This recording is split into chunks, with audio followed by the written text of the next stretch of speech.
எத்தனை சாமி வந்ததையா இது எந்தெந்த சாமி தந்ததையா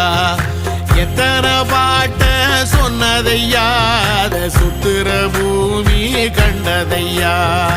அடிச்சு வீசும் காத்துலையும் அந்த தகப்பனாச சுத்துதையா பிடிச்சு பூக்கும் விதையிலும் ஒரு வம்சத்து கதையே உள்ளதையா